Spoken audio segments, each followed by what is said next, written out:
Alguns autores lembram que as interpretações mais ricas e desenvolvidas sobre as relações entre as classes, as lutas de classe e o Estado, nas diversas formações sociais e diversas conjunturas, poderão ser extraídas nas obras histórico-políticas de Marx e Engels.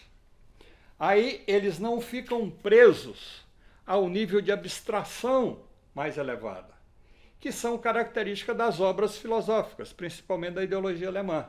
Não é? E entre as principais obras desse período, não é, que traz essa novidade, que são análises mais conjunturais, nós destacaríamos para vocês o 18 Brumário de Luiz Bonaparte e a luta de classes na França. Inclusive é interessante que logo quando saiu a vitória eleitoral do Bolsonaro, que é um elemento medíocre, não é? Procurando entender isso, alguns precipitados disseram que havia ali um bonapartismo, não é? E relendo, não é? Pela enésima vez o 18 de Brumário de Luiz Bonaparte, não é? Nós vamos perceber que o espaço e tempo são muito diferenciados, não é? Luiz Bonaparte é poderíamos dizer que um não preparado, não é? Mas como um elemento como aquele chega ao poder na França, no bojo de um processo revolucionário. Não é? É a tarefa que está colocada para nós aqui, como entender a existência do nazifascismo expresso por Bolsonaro. Não é? Até, diria assim, 2018, até as eleições de 2018, nós não tínhamos essa perspectiva, nem aventávamos para essa possibilidade. Não é? Então, ler o 18 de Brumário não significa transposição mecânica, né, para a realidade brasileira. Creio ser importante ressaltar aqui que essas obras merecem ser lidas, estudadas, visitadas, revisitadas cotidianamente, pois eu acredito que a série de contribuições teóricas ainda não explicitadas e que ainda não nos apropriamos delas, podem contribuir para uma análise mais aprofundada da história brasileira mais recente. Não é uma transposição mecânica, mas sim trazer elementos que nos permita pensar um pouco melhor, de forma mais aprofundada. E reafirmo para vocês, não uma transposição mecânica, espaço e tempo diferenciados. Espaço e tempo diferenciados. Porém, foi a Comuna de Paris de 1871 que ofereceu respostas para a questão referente a qual tipo e forma de Estado poderia assumir as instituições políticas a serem criadas em substituição às velhas instituições burocráticas do Estado burguês, que foram destruídas conforme o que é exposto na obra de Marx, A Guerra Civil na França. Então vocês percebam, 1846 até 1871, mesmo apreendendo a essência de classe do Estado burguês, né, eles não ainda tinham formulado aquilo que seria a democracia sob o controle da classe operária. Aqui já, com base na experiência da Comuna de Paris, nessa obra Guerra Civil na França, e depois tem posterior outras, né, eles vão elaborar essa formulação. Né. Em 1872, no prefácio do Manifesto do Partido Comunista, né, eles afirmam: a Comuna demonstrou que não basta, olha aqui, já vai à frente, que não basta a classe operária se apoderar da máquina do Estado para adaptá-lo aos seus próprios fins. É preciso quebrá-lo, construir uma nova institucionalidade, um novo tipo de Estado, com conteúdo proletário e socialista. Não é? Porque, veja, dentro daquela ideia, diria assim, reformista nos limites da democracia burguesa, que era possível ir conquistando espaços para chegar a um espaço sob o controle da classe operária, não é? Nas histórias, nos momentos históricos que eles vivem, principalmente das revoluções de 1848 e da Comuna de Paris, eles vão compreender que é impossível apoderar-se do Estado burguês a partir desse processo eleitoral das disputas dentro do Estado burguês. Essas disputas, elas devem ser realizadas enquanto elementos componente e parte integrante das contradições que compõem e perpassa toda a sociedade burguesa capitalista, inclusive do Estado, né? Que é necessário que destruir esse Estado, construir um novo tipo de Estado, proletário e socialista, né? E aqui veja, eles não formularam isso abstratamente, né? Então tiveram aqui a observação e estudo da realidade objetiva, da realidade concreta, determinado no espaço e no tempo, né? Então, quais foram as medidas adotadas pela Comuna que chamaram a atenção de Marx e Engels e apontam para a destruição e superação do Estado burguês e para a implantação da ditadura do proletariado? Ou seja, da democracia proletária, da democracia mais avançada, né, que possa existir, né, numa organização social. Ou seja, que eles vão chamar aqui nesse momento ditadura do proletariado. Porém, não podemos ficar também presos a esse conceito de ditadura do proletariado. Nós temos que buscar entender qual é o conteúdo e a essência dessa ditadura do proletariado. E nós vamos compreender que é uma democracia sob o controle, conforme ele tinha dito no Manifesto Comunista, sob o controle da classe operária, não uma mera progressão do Estado burguês. É destruição do Estado burguês capitalista e construção de um novo Estado, de uma democracia avançada, de uma democracia proletária, que nesse momento histórico eles vão chamar de ditadura do proletariado. Quais foram essas medidas? Pela imposição das condições objetivas concretas nesse processo revolucionário chamado Comuna de Paris de 1871. Entre outras decisões, gostaria de destacar algumas. Primeira decisão é a supressão do Estado permanente e sua substituição pelo povo em armas. Por que isso? Porque o exército é o instrumento de dominação e de reprodução da opressão. Então é preciso o quê? Destruí-lo e substituir pelo povo em armas. A separação entre igreja e Estado e construção de um Estado laico, porque o Estado não pode ser de uma raça, de uma religião, de uma cor, de um segmento. O Estado ele tem que ser laico, ele tem que representar o conjunto de contradições existentes na sociedade. Outro lado importante, né, que é o sufrágio universal e a revogabilidade dos mandatos. Se o eleito não cumprisse as tarefas que foram designadas a ele, ele poderia ser retirado, né? Os parlamentares e os demais representantes, os que são funcionários públicos, né, poderiam ser removidos conforme a vontade popular, por não atender aquelas tarefas que lhe foram atribuídas. Vocês vejam se falarmos nisso hoje, né? Vamos falar nisso hoje, vocês vão perceber que haverá uma quase unânime negação disso, né? Porque aquele que é eleito, ele acha que ele é dono do mandato e não tem que dar satisfação aos seus eleitores. São a minoria no Congresso Nacional que procura desempenhar as tarefas que se propuseram.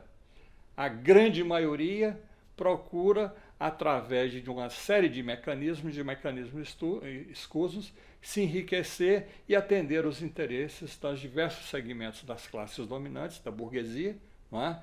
Para o quê? Para produzir e reproduzir o Estado e as suas formas de dominação e de exploração. Fim do parlamentarismo burguês, ou seja, a separação das funções entre executivo e legislativo e organização de um poder unificado. É interessante essa reivindicação porque ela foi implementada no processo da Revolução Francesa no período dos jacobinos, não é? Que foi amaldiçoado, que é amaldiçoado até hoje pela historiografia oficial ou semi-oficial. Não é? Então já houve a experiência histórica no período do governo jacobino na França e nesse processo da Comuna de Paris. Né? Fim das funções políticas da polícia, porque passou a ser submetida à comuna. Não é? É só ver aí as torturas, os assassinatos seletivos que ocorrem, não é? E a forma como a repressão se desencadeia sobre determinadas parcelas da população. Não é? Então a polícia, na sociedade burguesa, na polícia no Brasil, ela tem uma função político, racista, etc, etc, etc. Não é? Ao mesmo tempo, haveria estabelecimento de uma remuneração pública não superior ao salário médio dos operários. Não é? Você veja hoje, há uma corrida por cargos, principalmente cargos no legislativo e no judiciário, né? E alguns cargos no executivo que recebem maiores salários e têm uma série de privilégios. Não é? Então, na medida em que se estabelece uma remuneração média, não é? Esse arrivismo, ou seja, essa meritocracia vai assumir formas diferenciadas, não como nós vemos e assistimos hoje. Não é? A eleição dos juízes, que passa também a ser imperativa, ou seja, pode ser revogada. Não é? E conclui Marx, a partir dessa experiência, que a comuna substitui a máquina do Estado quebrada por uma democracia mais completa. A democracia realizada tão amplamente, tão metodicamente quanto possível. É possível pensar, é possível sonhar. E, nesse sentido, essa democracia se transforma e se torna numa democracia proletária. Aqui eu coloquei para vocês a capa de um livro que eu publiquei recentemente, né, quem tiver interesse, conhecer sobre a Comuna de Paris. Né? E aí Marx prosseguindo. O Estado transformou-se numa coisa que já não é propriamente falando o Estado, uma vez que não é a própria maioria do povo que oprime os seus opressores de ontem. Já não há necessidade de uma força especial de repressão. Ou seja, a sociedade se autogoverna. É nesse sentido que se cria as condições para que ocorra o definhamento do Estado, ou seja, daquele conjunto de instruções voltada para a manutenção e reprodução da exploração e da dominação de classes. Não é? E isso, claro, que nós temos que pensar aqui no estágio de desenvolvimento, né, científico-tecnológico do modo de produção bastante avançado, onde o homem possa se libertar da escravidão produtiva, da escravidão da produção. Não é?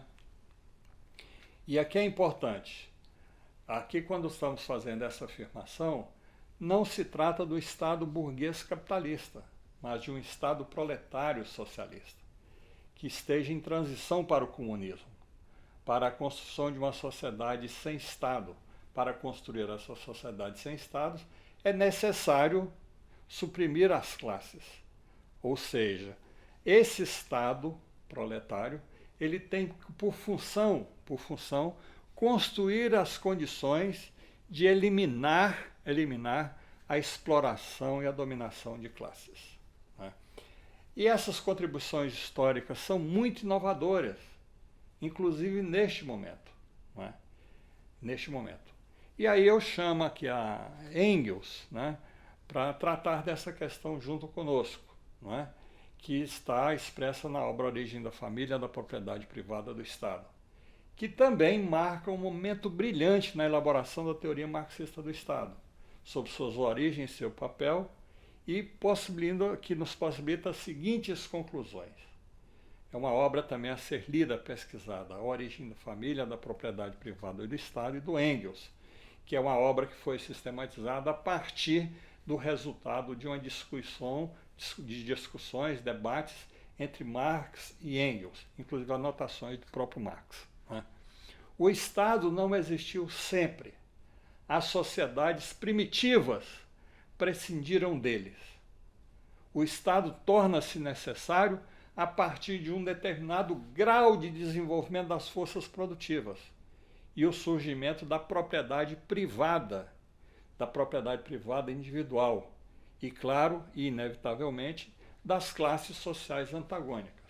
Nesse sentido, o Estado passa a ser a expressão da exploração e opressão das classes, e nesse sentido ele é também um espaço onde se processa a luta de classes. E Engels aponta aqui 4 características do Estado, conforme ele está colocando aqui. O Estado divide os súditos segundo o território, ou seja, o Estado-nação. Não é?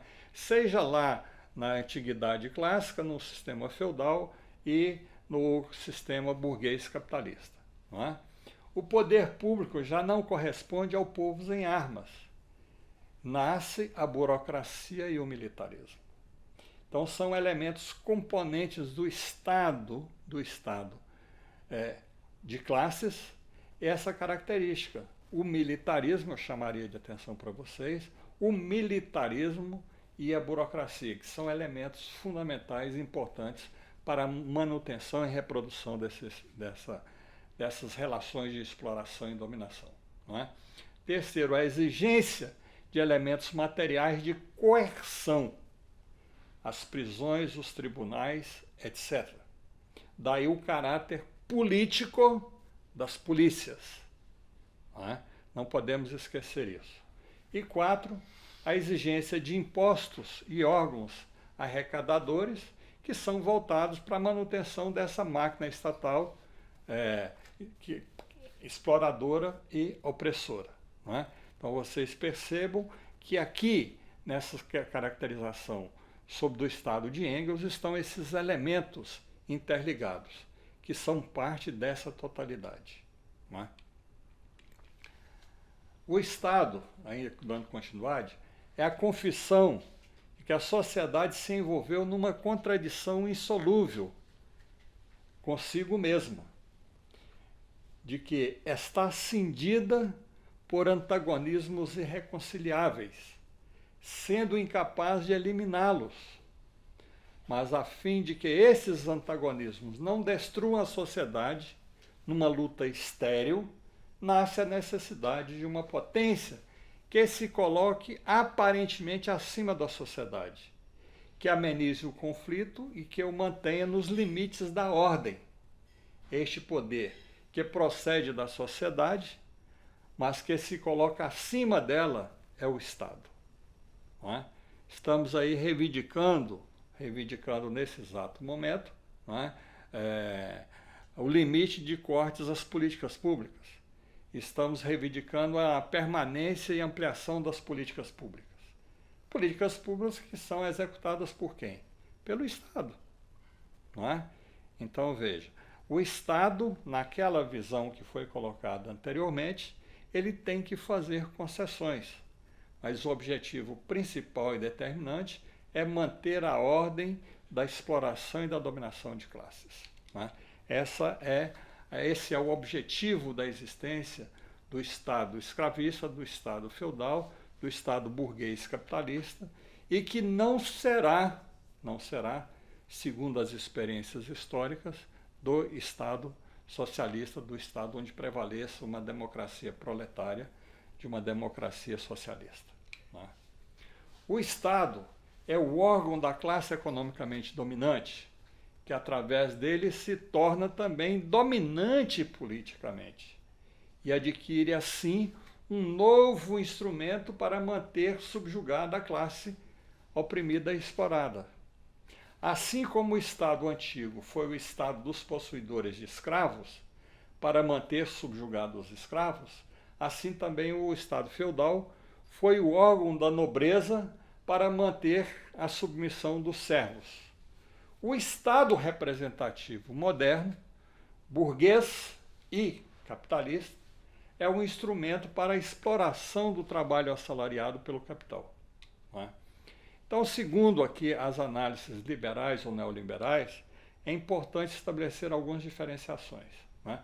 Que é realizada neste momento por esse personagem aqui, que é o Friedrich Engels, não é? Que é o companheiro de Marx, um dos grandes responsáveis pela elaboração da teoria que nós chamamos marxista e posteriormente marxista-leninista. Não é? Aqui é importante fazer uma separação entre tipos e formas do Estado, que está baseado no preceito filosófico da dialética. É a relação entre aparência e essência, conteúdo e forma. Os liberais ou neoliberais falam em Estado republicano, Estado monárquico, Estado democrático, autoritário, etc. Não é? Veja, o Estado democrático de direito.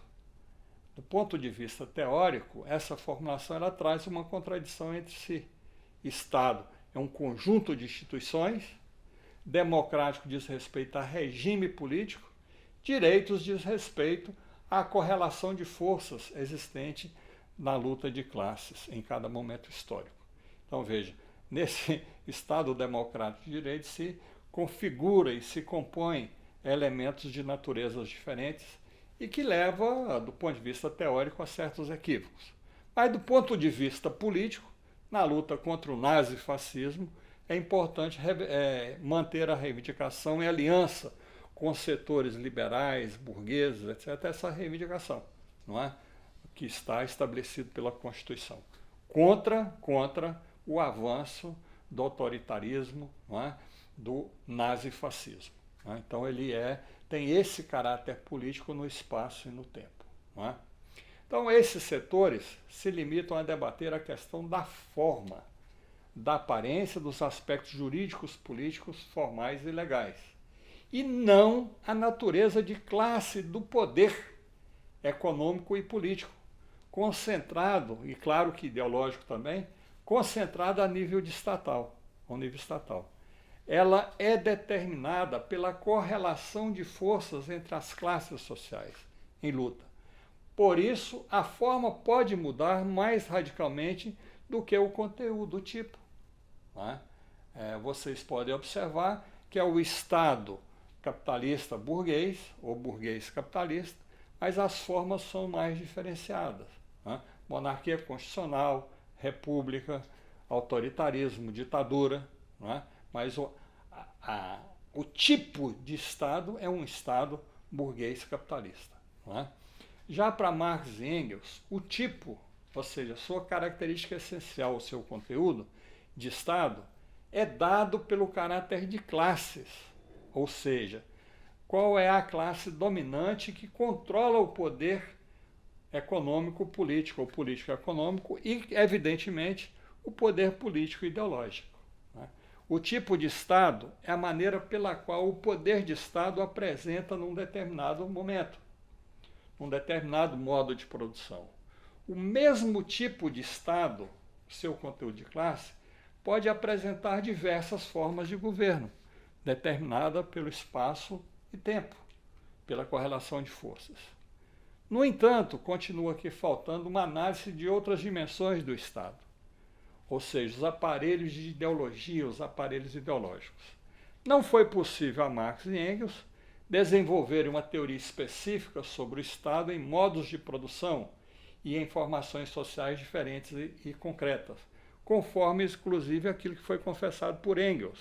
Não é?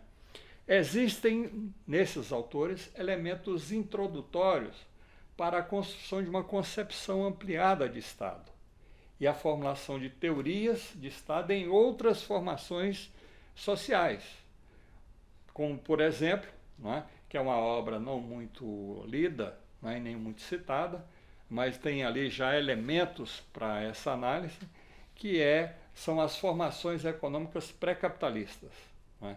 E em uma série de cartas escritas por Marx e Engels, seja trocando cartas e ideias entre si, seja com outros que se colocavam no campo do pensamento progressista naquele momento.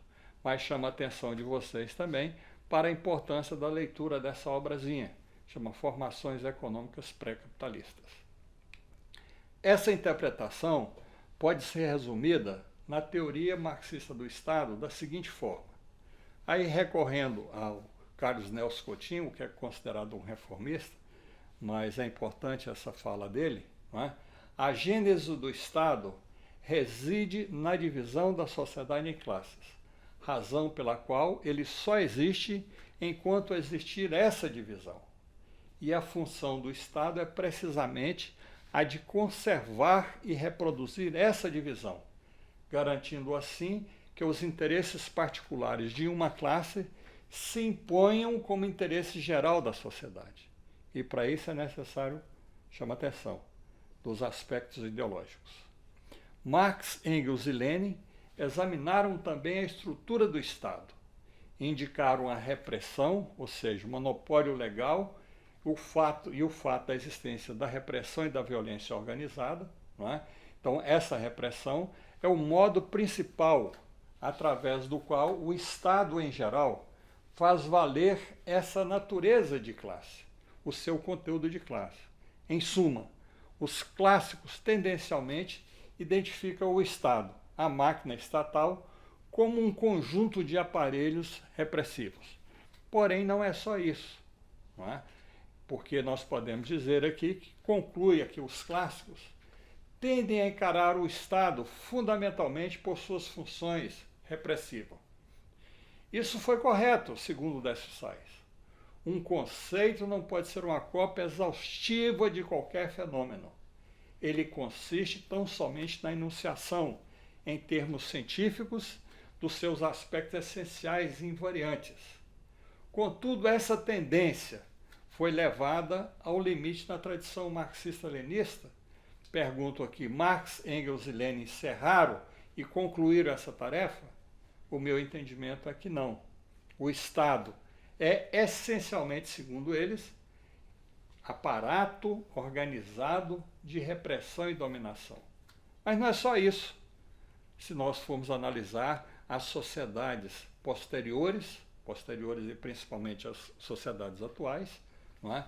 Nós vamos perceber que mesmo trazendo os elementos essenciais que estão na obra de Marx, Engels e Lenin, é necessário, ao observarmos a realidade, ao pesquisarmos e estudarmos a realidade, é necessário, a partir desses pressupostos, elaborar novas compreensões, desenvolver o conhecimento científico, ou seja, desenvolver o marxismo-leninismo. Né? Nesse sentido, alguns autores marxistas procuram ampliar esse conceito de Estado. E aqui, no meu entendimento, entre os primeiros autores que realizam essa tentativa está o italiano, comunista italiano, Antônio Gramsci, que no Brasil, recentemente, ele é um pouco mais aceito. Né? Foi muito criticado, mas pela convicção, pela força das suas ideias, eles têm sido aceitos por um amplo setores daqueles que se colocam no campo marxiano ou marxista.